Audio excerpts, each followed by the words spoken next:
edit this stuff. Hello, hello. My name is Jasenia Sanchez. I'm a financial professional.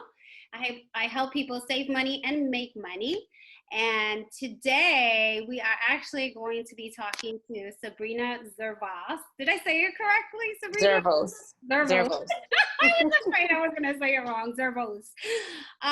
Because this is October's actually Breast Cancer Awareness Month, and she's going to share her personal story with us, and I'll be asking her some questions as well. But I had asked her probably a couple of weeks ago if she would be willing to kind of share her story and her experience and things to help people understand what it's like and to be more aware of the breast cancer. But we'll get more into that. But yes, we were supposed to do this probably 2 weeks ago, but with her crazy busy Hey, schedule, we're here now. yes, exactly. So she has two sons, one who is an adult, and the other one is, how old is Aiden again? He's 12. 12. Okay. And then a husband, and they live in St. Cloud, Florida, and I'm in Orlando, Florida. So I'm super excited. So I do want you to kind of share like your experience, like how, like just start talking about your story, as far as like how old you were, how did you find out? And Well, basically started when I was 35 years old. It was just about 3 months before my 36th birthday. And there's no way to put it, but I just kind of had a feeling when I woke up and felt pain in my right breast. So I decided that I had an overwhelming feeling to get it checked. At this point, we really didn't have too much of a family history. We do have my great grandmother who died of ovarian cancer, but we don't know all of the family members like that to know that we really didn't have a very high family history. So with that said, when I went to the doctor, she wasn't very forthcoming to giving me a mammogram. She said I was too young. It couldn't have been cancer because cancer doesn't hurt. She said, she could do one for me if I would like, but she didn't feel concerned enough to do it. Like she would have been okay with me waiting. But I wasn't okay with that. I wanted to hear that it was a no. I wanted to check it. I for some reason, I needed to hear that the outcome or the results were that everything was benign, but that did not happen. So I went in for a mammogram. I'm sorry to interrupt you, but did she tell you that cancer doesn't hurt? Oh yeah. There are some of them that say that because technically you don't know you have cancer until you're about at stage 3 or 4. And depending which cancer it is, when it starts to hurt, basically, or when it starts to become something, it's already in the later stages. Usually when you go to stage 0, stage 1, stage 2, you don't always feel something. It's not painful. Okay. So technically you're not supposed to feel pain, especially in the beginning. So part of what she was saying is correct. Okay. So, but I still couldn't shake the overwhelming feeling to get checked. So sure enough, we went back and forth, and I did not leave until I got a referral to have a mammogram. So I would say the mammogram was about 2 weeks later. So I went to have the mammogram, and at the mammogram place, it was funny because there was other women there. One of them whom I worked with, I didn't really know her, but I worked with her, and she got her results instantly. So sitting there waiting for them to give you your results, but they're not quite giving you your results. They're taking second scans, and that's when you start to worry. Like, why are they not telling me my result? They told her results. She's gone. She got here after me. So why are they not telling me my results? The results are they saw something suspicious, so they want me to have a biopsy. Now, at this point, I didn't know anything about cancer, so I started to Google things like anyone else would. And I found that out of 1 in 4 biopsies, you had cancer. 1 in 4. That didn't quite seem like it was a no. It was more concerning. 1 in 4 is such a small number. So I kind of I worried until I had the biopsy. The biopsy was probably a few days later. In the biopsy, they put you in the same machine that they put a mammogram. So the mammogram is with the 2 plates that come down. Well, they're in the edge of that mammogram, they can put like this gun that they put the needle through to take a sample and a biopsy. It is a little loud when they, pop it. And when they go in, they are scanning you while they are guiding the needle through so that they can get the location that they find that is suspicious that they want to test. So they go in, they find it, they take a sample of it, then they insert a titanium chip so that they can see changes around that tissue to make sure to see if it grew or anything like that. So you fast forward, in about 3 days, I found out I had cancer. They said stage 0 DCIS, ductal carcinoma in situ, meaning in situ, in place. Ductal carcinoma is considered stage 0. So you still think maybe it's not a concern, but what people don't understand is even in early stages, they treat it just as strongly and just as harshly as if you had stage 1, stage 2, stage 3. So you lose your breast. Some people need chemo, depending on I think now they do something called an OnCo type test. I never got the OnCo type test, but based on the numbers, if they're low, you don't need chemo. If they're higher numbers that you can get a recurrence, then they would suggest chemo. So it's a new test that's coming out, which sounds pretty much what it is. So what did you end up having done? Chemo and radiation, or just radiation? No, I didn't have either, because at this point I'm stage 0. Right. So we did, the issue was, do I get a mastectomy or do I get a lumpectomy?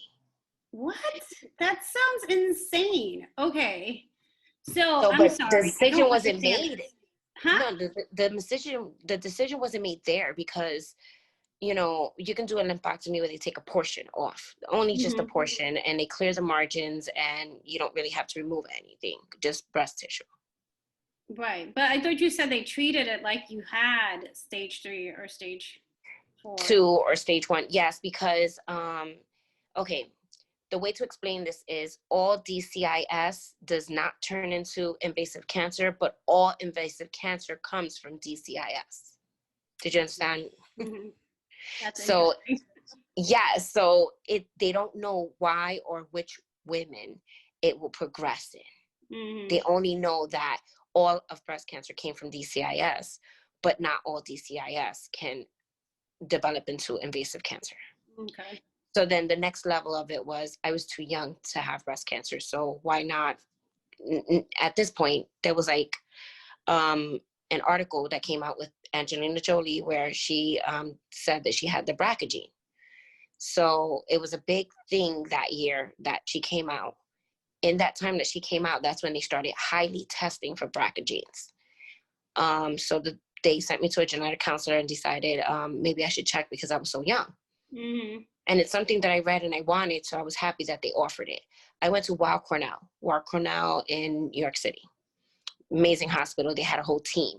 So I didn't have to go to different doctors. It was all a team. Your breast surgeon, your breast cancer doctor, your oncologist, your plastic surgeon. It's different surgeons in the room. So wait a minute. You were living in New York at this point, right? Yeah. You've only been in Florida 4 years. Okay. Correct. And the cancer was about 6 years ago, almost 6 years ago. Wow. So yes. So at this point, they have a whole team, so it's great. They do all the work with insurance and all that. Having a team actually helped. It helped that you didn't have to call. It helped that you didn't have to worry about the little parts, the insurance parts, the getting approved parts, because you're going through cancer. Like, I don't care if it's even early stages, you have the thoughts of, what if this is more than what they say it is, which is where I'll get to my next point. So sure enough, 2 weeks later, I went to the genetic counselor. Genetic counselor didn't think I would test positive for the BRCA gene, but I did. I'm BRCA2 positive. What it means to be BRCA1 or BRCA2 is through your lifetime, they give you percentages on how you'll have your cancer. So BRCA1, BRCA2 are slightly different, but for the most part, you're about 80 to a 90% chance of getting breast cancer through your lifetime. So how that works is by age 30, it's only maybe a 20%. By age 30 or 40, maybe 50%. And then it goes up as you age. Correct. Got it. So it increases, and through the lifetime by 70, it's about an 87% chance. I think is the correct number. Wow. And how So many at this levels point, are there in the BRCA? Is there, what because do you you mean said how many levels? you said one and There two. are only two genes, Oh, okay. BRCA1, So only two BRCA2, genes. Got it. and everybody in the world has the gene. Men, women, we all have the gene. What it means for me to be BRCA positive is I inherited one of my genes that do not work. And it doesn't work and fight off cancer. The role of the BRCA gene is to repair abnormal DNA. Abnormal DNA is what turns into cancer. It's Right. really what it is. So Yeah. now I have a Wow. gene.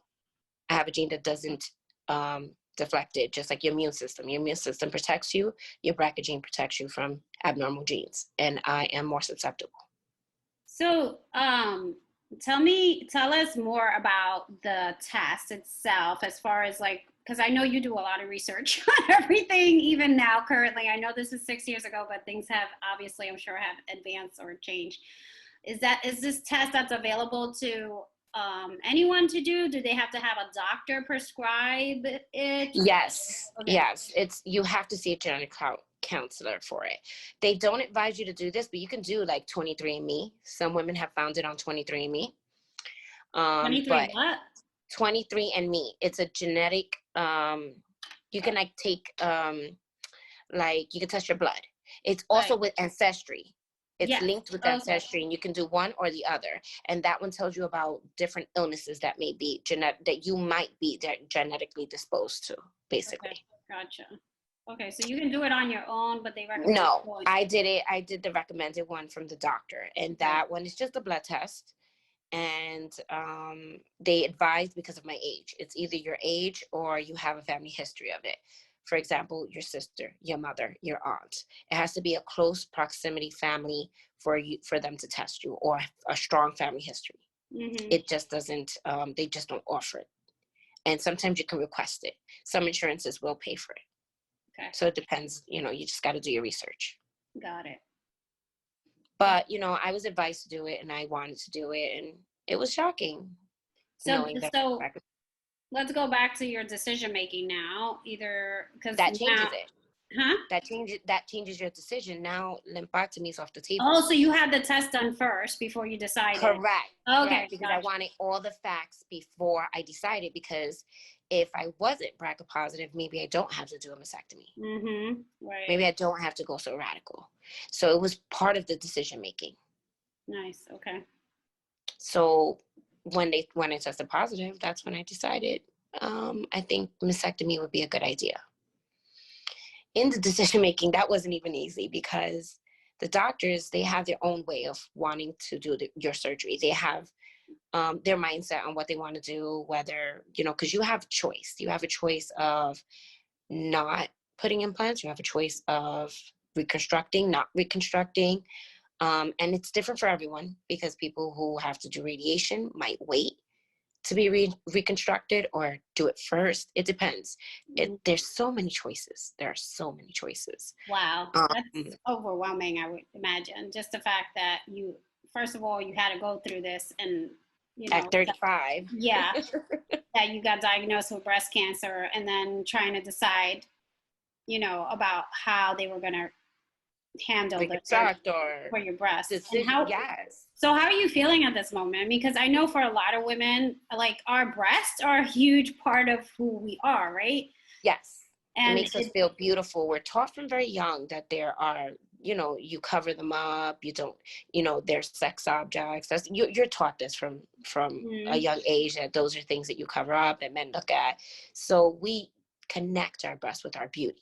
We sure do. Some of us connect our breast, our hair. There's certain things that we connect, being a woman, being beautiful, and breast is part of one of them. Of course, very important. People who think it's not as important, and they say things like, they're just breasts, your life is more important. While you are correct, you don't understand the ramifications until you go through it, when it is ripped away from you, when it is not your decision to do it, when it's out of your hands, and it's either life or your breast. So yeah, the decision is easy, and I wouldn't say easy, but you have to make the decision. But no part of it is easy. No part of it. Just because you're sick doesn't mean it's an easier decision to just get your breast Right. removed. No, Yeah. no, by no means. And Yeah. imagine how harder it is for the BRCA women who their mother have died at young ages, and they're deciding to do preventative mastectomies, because I know people who have done Wow. preventative. Mhm. Imagine not being sick and deciding to, it's like you're removing a part of your body. Mhm. You're having it removed, and it doesn't feel the same ever again. Never ever again would it ever feel the same. It's not the same feelings. Did It's you not. cry a lot, Sabrina, through that Of process? course, who wouldn't? Of course I did. Come on. Even though I joked, I remember a friend Yes, coming because I over. know you love making jokes Yes, and you're very I had. positive in life. Oh my God, I had a friend that came over, and I remember I was crying so much over the last few weeks that I was at a point where I didn't want to cry anymore. So a friend came over, and I'm telling her my story, and she's literally like just bawling. And I'm like, you want to have a shot? Because she's like, why are you not bawling? I said, because I cried enough. I don't want to cry Right. right now. Yeah. I'm So done. you do go through it. You go through these phases. It's really weird how these phases happen, but they're phases, and nonetheless, everyone has their own journey. This is how my journey fell out, but not Right. everyone has the same journey. Yeah. It depends how you feel, who's your support. Um, if you have financial difficulties, all of this ties into breast cancer, all of it. Mhm. Not being prepared or being prepared. Luckily, I was at a company that gave me short-term disability. If I needed to be home for 6 months, I got paid. There are companies that offer where you buy in, where it's only about $7 more a month or $7 more paycheck to buy in from 60% to 70%. Well, when you go through this, you don't realize you can get it so young. Mhm. So when you're not prepared, you don't buy into things like this. You don't have life insurance. You don't have any of these prepared. So what do you go and what do you do? It becomes much difficult for a breast cancer or any person with cancer. If I can't work, what am I going to do? Who's going to Right. support me? Where am I going to live? Do you have enough support? It becomes a lot of decisions, or when it all comes crashing down on you, Yeah. and you have to decide. Thank God for me, I had my husband who was my support system, my Yeah. children who were my support system, and that was enough. And I had friends. I had friends who were there for me in ways I never thought I needed until I got it. Wow. So That's awesome. it So be, it be, it tells you what your priorities are. I must say though, cancer will put your yeah, priorities into perspective. kind of a little bit like the COVID, right? A little bit like the pandemic.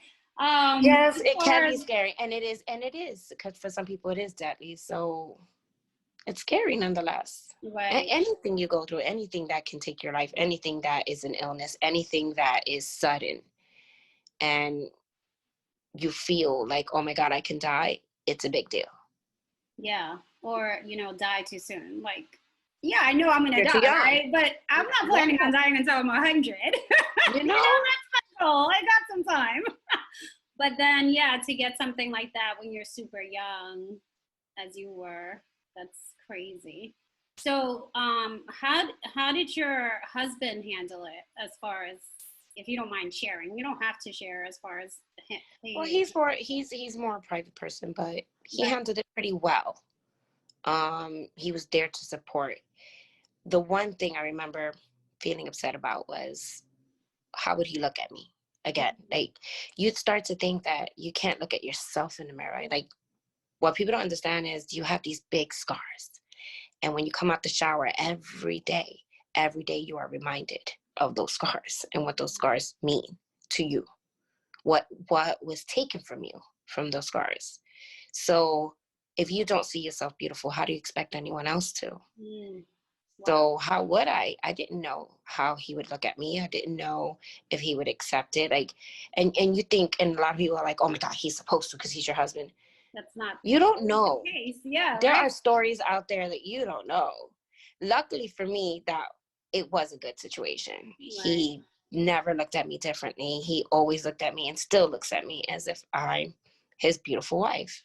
Mm, There's nothing that changed about that, which I think helped me to get where I'm at today, where I'm great.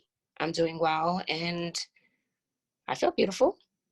So, and part of that is from him. So, well, sweet. I love it. Men should understand that they play a vital role in your healing process. They play a vital role of being supportive. You know, I've heard stories or read stories at night, because when you stay up at night, you just Google and Google and Google. You hear the stories, you read the stories, and you hear about men who call their women ugly after breast cancer, or they leave, or they cheat. Do you know what that does to that woman? She's trying to fight for her life, and you just gave her a different level of stress while she was sick that she had to deal with. And I understand how hard it is. So I can't say it was easy for them either. It's just as hard for the men. We forget that the people around us go through it just as much as we go through it. Right. So speaking of which, what about your kids at this point? I mean, your oldest he was still at home at this point, right? Because I think he's what, in his early 20s? He was about 16, 17. Yeah, and then Aiden is he was about 5, I think. 5. About 4 or 5 years old. So maybe he didn't really understand it, but how? He didn't, but he wanted to help. He knew mommy was hurt, or I couldn't walk, or I couldn't move my arms. When you have a mastectomy, you can't wash your hair. You can't brush your teeth. You can't shower on your own. You can't do anything for the first couple of weeks. It is, you don't realize how much, because your chest muscles, your everything is sore. You know, they cut into the chest muscle. They sew the chest muscle to alderm or cadaver skin to attach the rib cage muscle. Or if you decide to reconstruct, if you don't decide to reconstruct, they take everything out. They take the skin out, then they tighten it. So you're affected from your chest through the breast. So it's a big deal. It's a big deal. Lifting your arms probably takes about 8 weeks. Maybe longer. I'm sorry? Maybe longer. How long was your actual procedure once you went under? Yep. 3 hours. 3 hours. Wow, that's not bad, right? That's not bad.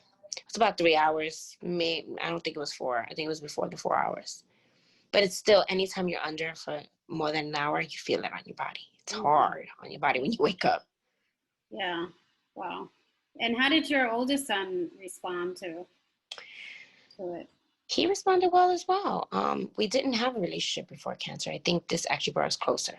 Wow. So he came to the house and he helped me. He helped me when my husband had to go back to work, get out of bed, get my lunch, help me eat, help me move.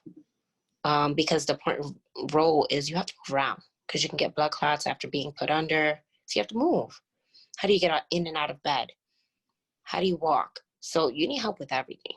You literally need help with everything. And you don't realize how immobile you are until you can't move. Right.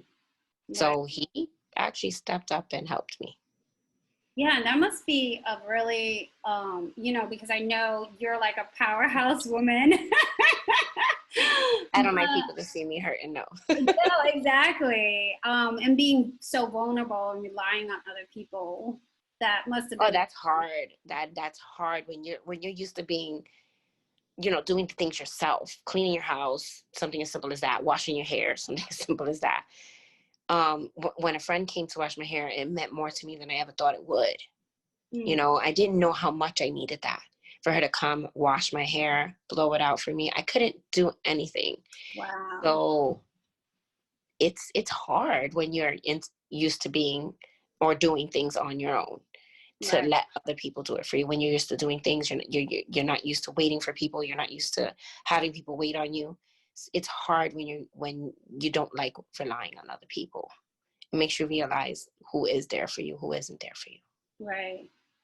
So you're home now for 8 weeks, you said, is the recovery process? They say 8 weeks, but it's not really 8 weeks. It depends on you. It depends on if you have complications. It depends if you're getting reconstructed. Reconstruction takes a while. Like, I didn't even realize. I chose under in the crease fold. My scars are from the crease fold from the middle all the way to the sides. Okay. And that's called a nipple sparing mastectomy. So I get to keep everything looks like me. The scars underneath, you can't really see them as much. And if they do a really good job, it actually looks like you can't see them at all when you're wearing something that covers the scars. Right. So they look pretty good. The earlier stage you are, the more options you have for reconstruction.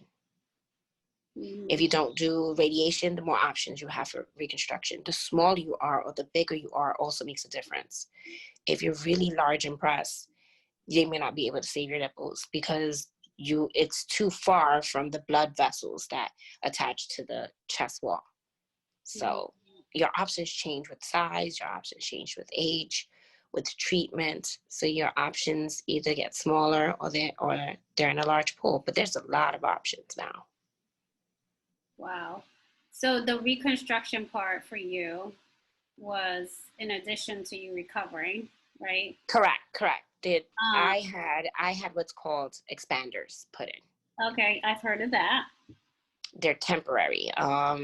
They're before you get your implants. So you have to get them filled and they have to stretch out the muscle from your chest muscles so that you have a pocket that holds the implant up. So I had to get it stretched.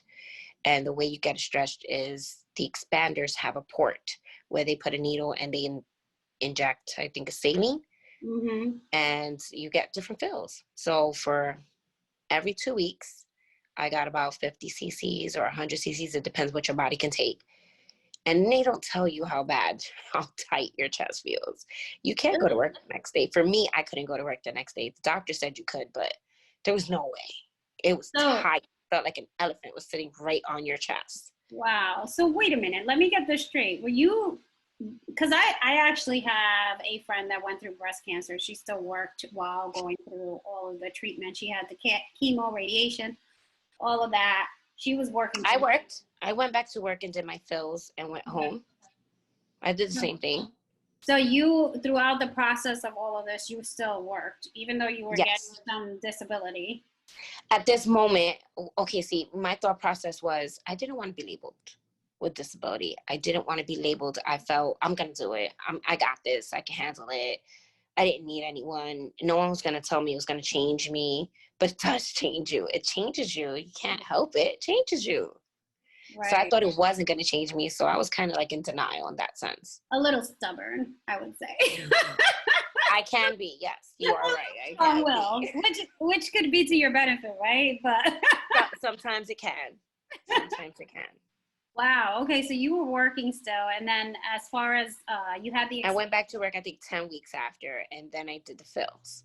The fills happen every 2. Well, you can't start the fills until 8 weeks later. Your stitching has to heal because they don't want to stretch it, and then the stitching pops open. So you have to heal first. So 6 to 8 weeks. And then 4 weeks after that. So every 2 weeks after about 10 weeks, I had to get a fill. And the fill took about 3 months because every 2 weeks, that means only twice a week, depending on how you want your size to be, can take a couple months to get these fills. So at this point, you're not on any medication throughout, I mean, maybe pain medication after your initial procedure, right? After 10 weeks, no. Okay, and after 10 weeks, you're good. They'll give you a little bit in your fills if you really need it. They'll give you a few, like you can have one for that day, to deal with the discomfort and the pain that you get from the fills. Yes, they do supply you with some. At this point, they also wanted me to take what's called tamoxifen, which is like a chemo pill. They say it's not chemo, but it is. But it's more of an estrogen blocker is what the role of this pill is. And it's supposed to stop. What I found out in a pathology report after my surgery was that I had estrogen receptor positive cancer, which means my estrogen feeds the cancer, which will help the cancer grow. So they help you to take these pills to block all of that. You go through menopause, there's like I think 30 side effects to that pill. It is nowhere easy. I started talking different. Like I couldn't say window for a window. I would call it something different. I couldn't say certain words. Like, you know what you wanted to say, but your mouth couldn't say it. You get this heavy fog that you can't think. You can't, you're tired. When I say tired, I'm not talking about regular tired. I'm talking about so extremely tired that if you're driving, you're scared because you're going to pull over and you need to sleep. There's no doubt about it. You need to sleep when you need to sleep because you're exhausted. beyond exhausted. So these Right. pills have such side effects. Was I there think any, was there a point like when they told you had to take this medication, did you, I mean, obviously it's still a choice for you, but did you think, yes, I don't really want to do this? And I did when I read the side effects. I didn't want to do it. But then you start to feel like if you get cancer again, it's going to be your fault because you didn't take this pill. wow, yeah. So Hmm. how do you not take the pill? But at Yeah. the same token, it was different for me. I was BRCA positive, so that meant something different. Not only did it meant 80 to 90% chance of breast cancer, it meant 30 to 40% chance of ovarian cancer. Wow. Okay. So the gene was the factor in a lot of my decisions. Yeah. Right. That's huge. Exactly. Like you're faced with a decision. Do you take the power into your own hands, and you don't, like, do you do a preventative and maybe never get cancer? Because remember, once you get cancer, it is no longer your decision. The decision's made for you because you have cancer. What else decision are you, like, you're gonna say don't? I mean, some people can say that and take a whole natural approach. So it's up to you in your journey. You can take a full natural approach and never do any of these treatments. And there are stories out there that'll tell you they healed themselves, and I think that's amazing. I believe in both. I believe in healing yourself. I believe in eating right. I believe in having organic. I believe in eating less meat. I believe in, I'm not a vegan by no means because I like to eat and I enjoy my food, but I try to eat less of it. Right. And if I do eat it, it's organic or grass fed, or I try it to be more natural coming from the farm versus chemicals or pesticides on your vegetables or anything like that. Yeah, that can get expensive, huh? Oh yeah. But when you think about it, we'll spend all this money to get our hairs done. We'll spend all this money to get our nails done. We Right. spend all this money to go out to eat. Why can't we spend it on food that can heal our bodies or help us not to get sick or Yeah. give us some kind of preventative Right. effect? Why not spend the money on it? Yeah, and I'm actually a huge believer of self-healing as well. However, I also know that there really isn't anything that's 100% guaranteed. No, not So, even these pills. And but the pills, when I talk to people about, like, because I eat mostly plant-based or vegan and things like that, they're like, "Oh my gosh, that's terrible." Some people have that perspective. yes. But my perspective is, I'm I'm doing my job as much as possible to take care of myself. So that way I can prevent as much as I can, right? But I It also makes you feel know, good. yeah, and it makes me feel good, obviously. It makes me get really good skin too, but that's my esthetician as That's a bonus. and good genes, right? But no, I think so. Why wouldn't I take responsibility for my own self care, right? And a lot of people don't do that, and um, Sometimes unfortunately, you wait till after you get sick. right? Sometimes it takes something serious to happen Right, for you to realize exactly. it. Yeah, and it's sad, and for some people, it doesn't like you could get sick and still like get back. Like I I don't know if I shared this with you, but one of my friends who did have breast cancer, she went back to doing the same thing after her radiation and her treatments and everything. And Some can, a year or yes. two, and she went back to doing the same stuff again, and then ended up getting it again. Um, but every like you were saying, How scary is that? Like, think about that. That's the decision I had to think about when I decided to stop the pill. They wanted me to take it anywhere from 5 to 10 years. I stopped it after a year. I didn't like the side effects. So imagine thinking, if I stop this pill and I get cancer again, would it be my fault? Would right? it be my fault that I didn't do anything to change it? I Hmm. didn't change anything. I didn't. So imagine how she felt getting it again. It's one thing to go through it one time, but Right. to hear it again, to hear those words again. See, hearing those words are shattering, life shattering. Hmm. Hearing the words, you have cancer.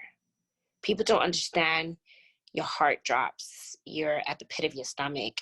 You hear cancer and all you think is you're going to die. It don't matter what stage. They could tell you it's nothing. Like, cancer, come on. What do you associate that with? So imagine what she went through, Yeah. getting that diagnosis again. How Hmm. devastating, how much more devastating that was. Right. Yeah. Yeah, I mean, it's yeah, I have like no words because I haven't, thankfully, have not been there, so I can't say or judge, right? So, No, you just have to be supportive and do what you can do. And it's hard to be supportive. It's hard to know what they need, what they want. It's hard for them to know what they need and what they want, or what you think you need, or what you think you don't need. You don't really know. It's new territory, you know? yeah. So tell me a little bit about how your finances got affected, if anything, because I know I also had a friend who was fighting cancer for several years and passed I away. got like I said, I got lucky. I had a husband that worked. Hmm. I had a good job that had great benefits. Their medical benefits were great. Once you reached your deductible, they covered everything 100%. Did I owe a few thousand? Quite a few, yeah. Medical is still medical. When they give you your documents back, like when they go through your insurance and they give you like the bill and it says how much the insurance paid and how much you're supposed to pay, I can say those, if I remember correctly, they all tallied to about $400,000. Out of those 400,000, I had to pay a good, I think it was like 25,000. That's really good because I've heard, like the recent friend I was telling you about, that she passed away in November or December. This was a different friend. Her husband was telling me that they had like $1 million in medical bills. Now I don't know how much of that they were responsible for because he works for FedEx, so I know they have really good health insurance. But I mean, But she, the thing is, did you get the best health insurance? Did you get the lower deductible? Did you get the one that has no copay? Did you get the one that covers 100% after? Because when you're young, you take the cheapest insurance possible so you can have more of a paycheck. right? Not Yeah, thinking you're I see healthy. that You're all not the going to be time. sick. Yeah, absolutely. I see that all the Right. time.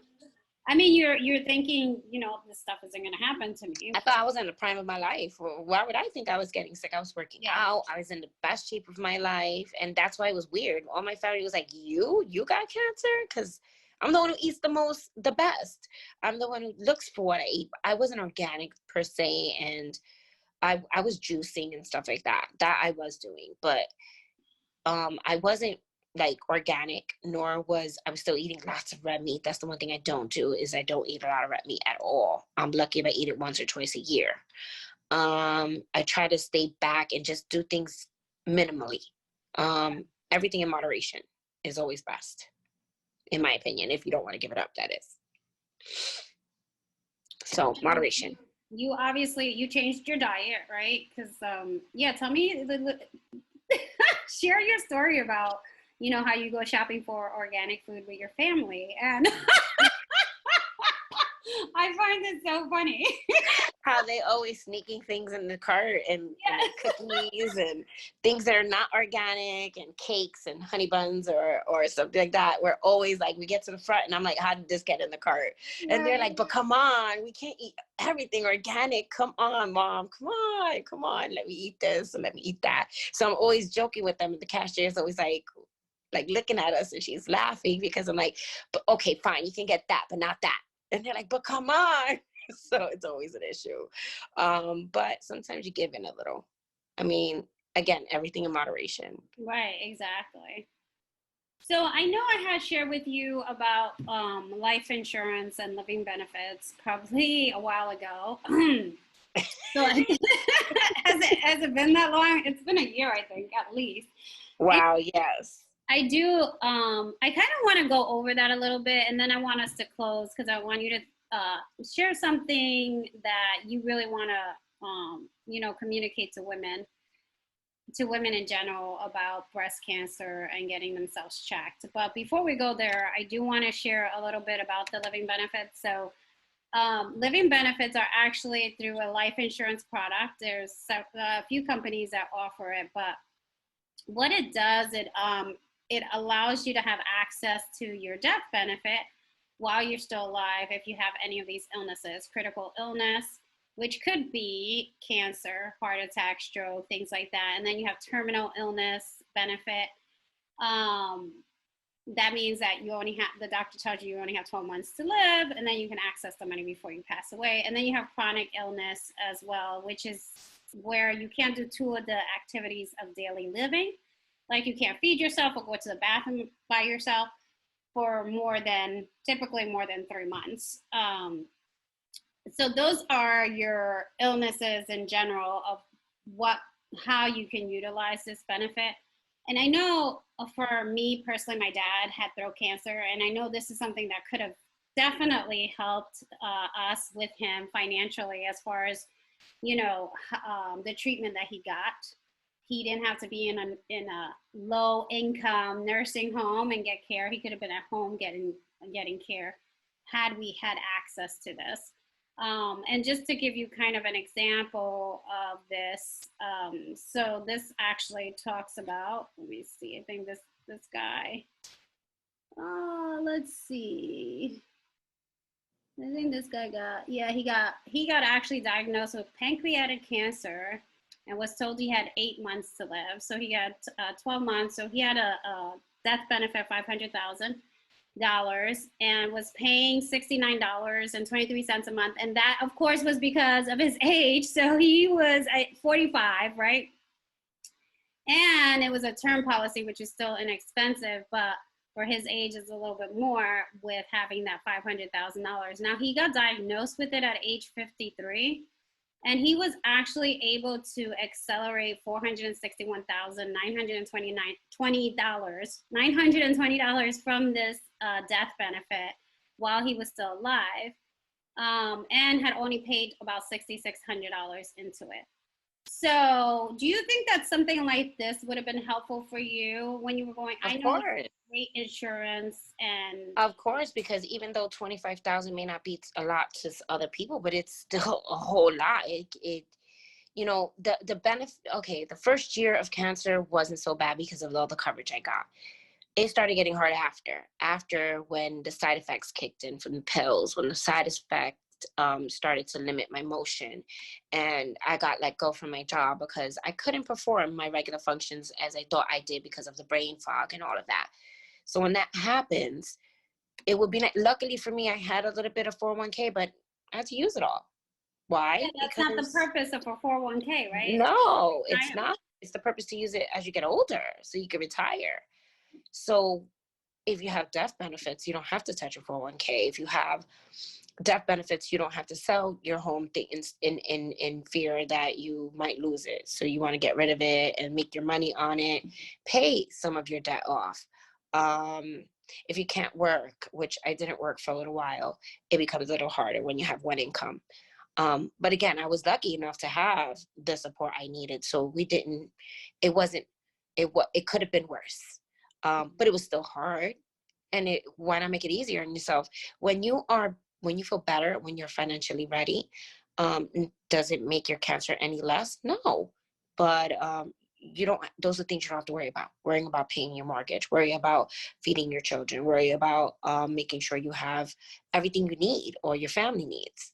When you are better prepared, those worries are less. So now you concentrate on healing, not the finances.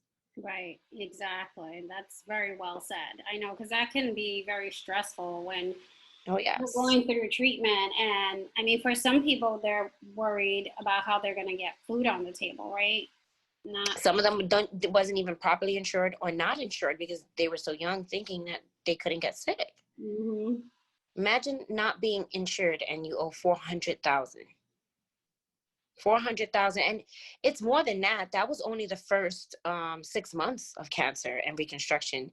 A year later, I had to reconstruct again because my implants were falling, and Wow. I didn't realize that they were too big for me, and my body couldn't handle it. So I had to get a repair where they had to close my pockets. So my last surgery was only 3 years ago. 3 years ago, my last surgery was 3 years ago. Okay. So collectively over the years, it was probably $1 million that came out of not only insurance, and then when you don't have a job, your insurance is not as great. So Right. you're paying high deductibles. In order for a doctor to see you, they want $500 up front. If you're not working, how do you pay $500 up front? Mm-hmm. If you're comfortable, everything's paid for, but you don't have $500 because you're not working.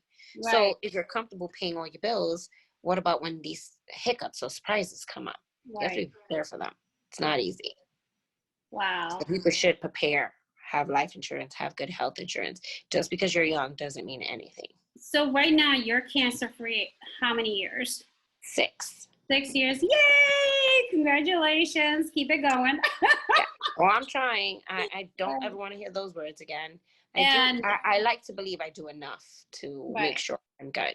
And I know we've talked about life insurance. So for you getting life insurance, I know it's a lot harder too for people who get cancer, who get diagnosed with cancer. If you don't have life insurance before you get cancer, some policies are so high in price, or you have to wait 10 years being cancer free to even get accepted. So even cancer insurance told me I had to be 10 years free of cancer before I can get life insurance, or within their policy. Right. Yeah. So yeah, I mean, that's a huge deal, which is one of the reasons why we try to encourage people to get their policies, but the ones with living benefits are great because it's for you as well. Like obviously, life insurance is for your survivors, your family that you leave behind, but with living benefits, it does help you as well. You don't worry about your family, yes. Yeah. So, so what's one thing or a couple of things that you want to share to actually kind of to suggest to other women about breast cancer awareness? First and foremost is pay attention to your body. Know your body, so that when you see changes, you know when you need to see the doctor. A lot of times we don't pay attention to our bodies. We're not aware of everything in our bodies, so we don't see the changes fast enough. Our bodies will tell us or will show us certain changes if we just pay attention. And once you pay attention, or you get that feeling, maybe I should get checked. What's the harm in getting checked? You might just no, you're all clear. So let me tell you a story. I know somebody who I haven't seen in family member. I won't say it is because it's her story, so I don't really need to say who she is. But she came to my house not knowing that I had cancer, because we didn't see each other for years. Family, it don't matter if you're family, long family, closer in family, life happens when you get older. You move away to different states, you live your life. So I told her, yeah, I had cancer, and she was telling me she was over 40 and never had a mammogram. I was like, no, you better go get a mammogram. And I would harass her, like 2 months later, did you get your mammogram? And she was like, no. I'm like, well, you need to get your mammogram. And what happened was, from a few months later, she got a mammogram, had to get a biopsy, and she was stage 2. Wow. She was stage 2. So you connect that way. And she really was like, wow, if I didn't get checked sooner, what would have happened? Or if I would have waited too late. Right. Imagine, my doctor told me not to get the mammogram right then and there. She said I could wait till 40, because lots of health insurance, if you don't have a family history, tell you to wait till 40 to get a mammogram. Right. Yeah, that's true. I was 35. If I would have waited till 40, what if that would have 5 years? My lives? Yeah, that's crazy. And yeah, I was diagnosed with stage 0 DCIS, but after I had my surgery, a pathology report reveals I had 5 cancers, and I was stage 1. That did not show up on mammogram or an MRI or a sonogram. So they didn't even see it because it hides behind tissue. So they didn't even see that I had 5 different cancers. Right. And now that brings me up to stage 1, and I had invasive. I had 0.2 centimeters of invasive cancer. I had invasive ductal carcinoma, which is IDC. I had LCIS, which is lobar carcinoma in situ. I had atypical ductal hypoplasmia. You have to learn all these terminologies. Like, what? So things can hide. So sometimes if you get that feeling, just go get checked. Check yourself. If you Google how to check, there are mobile mammogram places that if you don't have insurance, or if you're going through a hard time at that time, you can Google that, especially in the month of October, they give these free mammograms or mammograms for $10, $20, yes, a mobile mammogram. Awesome. I love so there's lots of, don't say, oh, I can't afford it, or what if I can't, or you're too scared to see what it is. Yeah, I'll tell you really quick, Sabrina, like I had some like abnormal stuff years ago, probably maybe 5 or 6 years ago. It was scary, obviously, but my gynecologist was awesome, having me go and get myself checked like 3 months later, and even like a year later, just to make sure. 6 months later, I can't remember, but yeah, everything is fine. And then I went 2 years without going to get checked. And then I finally, I was gonna go, and now I'm older, right? So it's like, oh my gosh, I mean, I'm sure Life does happen, and in the yeah, blink of an eye, years pass. it's scary, but it's scary though when you're thinking, okay, what if something comes up, right?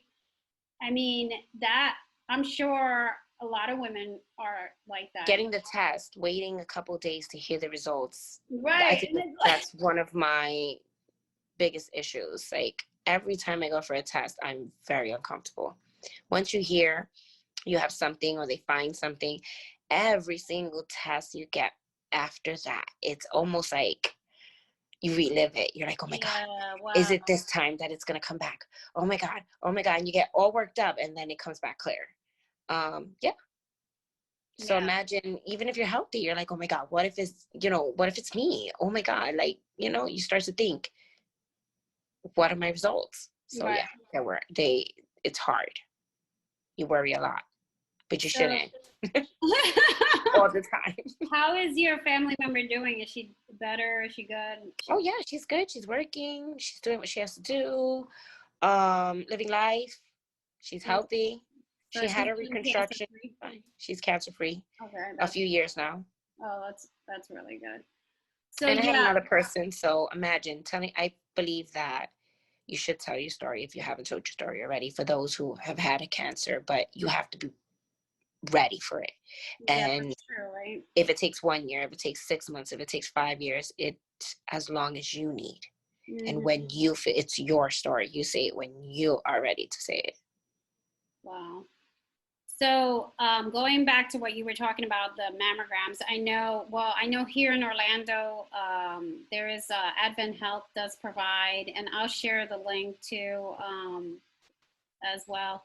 But they do provide a discount mammogram, $30 in 30 minutes. I think it's a special kind of mammogram though, but there are free mammograms available through nationalbreastcancer.org. And like you said, the month of October, they do provide either a huge discount or they're free. I know I did that a few years ago. I didn't even realize that that's why I was getting it for free, but that was nice. And then also, I kind of want to do like a little reminder to everybody who doesn't know, or maybe it's coming up. It's National No Bra Day on October 13th, which is coming up next week, and I'm really excited about that. It's actually it helps National No Bra Day. It's to promote breast cancer awareness. It also helps raise money for research. Many women who have survived breast cancer are unable to go without a bra, as they need it to hold their prosthesis after surgery, which is really interesting. But I think this is an awesome way for us to support each other as women to not wear a bra on that day in awareness of breast cancer. And do you have any thoughts on that? Are you going to go braless? I don't wear a lot of bras to begin with, but I have to for certain situations. You go to work, you have to wear one. But I wear things without wires or anything like that. So after you've had breast cancer, it's bothersome. So you don't wear a lot of stuff that has wires, or you wear more of a sports bra type of situation. So of course, like I don't like wearing them if I don't have to. Yeah, I feel the same way too. Why? I just want to thank you so much, Sabrina, for taking time out of your extremely busy schedule away from your family. We have kids. Yes, away from your family to talk and share your story. And I'm super excited for people to hear your story and hopefully encourage people, well, especially women, because especially women, but men can get breast cancer too. But it helped to encourage people, women specifically, to go out, get checked, checked, and to do their breast self-examination too. I know it's a pain, but it only takes a couple of minutes to do. I You can have do a it in the shower. You yeah, can do it in I the was just shower. gonna A say lot of that times. I have a sign in my shower that reminds me. And there's apps that can remind you as well to Mhm. do your breast self-examination. But like Sabrina said, if something doesn't feel right, get yourself checked and Don't don't wait. Just check it. yeah, Just in case, check it. and don't always listen to the doctor, right? Like Sabrina, I mean, her doctor wanted her to wait to do a mammogram. That's not always the best thing. And what's the worst that can happen? You spend a little money if your insurance isn't going to pay for it. But you know, it's definitely worth it. So you have that peace of mind, even if it But comes. this is why you have to make sure you have insurance. So they can pay for majority of it. And usually they will. Doctors, if you have that much of a concern or pain, they'll give you something. There are different forms of mammograms. And even if you do have insurance and they don't want to cover it, you can go to other places and get it for free. Never wait. Your health or knowing sooner gives you better chances to live and also to have better options. When you wait too late, the options are less. So it's always good if it is something you find it early enough so that you can take care of it and move on with your life. Right. Thank you so much, Sabrina. I love you. I appreciate you so much. Bye. You know, I love for you too. You know that.